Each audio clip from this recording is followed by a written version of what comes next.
ಪ್ರಕರಣ ಬಿಜೆಪಿ ಪ್ರತಿಭಟನೆಗೆ ಬ್ರೇಕ್ ಹಾಕಲು ನಿಷೇಧಾಜ್ಞೆ ಜಾರಿ ಧರಣಿ ಮಾಡೇ ಮಾಡ್ತೀವಿ ಅಂತ ವಿಜಯೇಂದ್ರ ಕೆಂಡ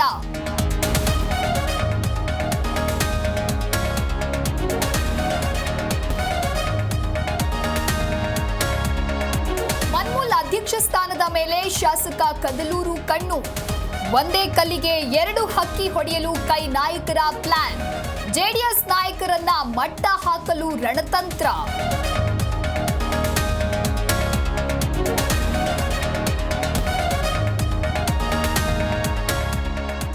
ಬೆಂಗಳೂರಿನಲ್ಲಿ ಹೆಚ್ಚಾದ ಪಾಗಲ್ ಪ್ರೇಮಿ ಹುಚ್ಚಾಟ ಪ್ರೀತಿಸಿದ ಯುವತಿ ಸಾಕು ತಂದೆಗೆ ಚಾಕು ಇರಿತ ಕಾರ್ ಬೈಕ್ಗೆ ಬೆಂಕಿ ಹಚ್ಚಿ ಅಟ್ಟಹಾಸ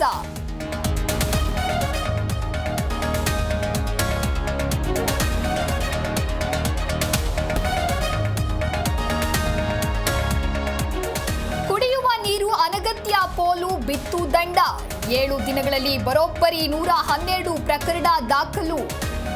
5,60,000 ರೂಪಾಯಿ ದಂಡ ವಸೂಲಿ ಮಾಡಿದ ಬಿಡಬ್ಲ್ಯೂಎಸ್ಎಸ್ಬಿ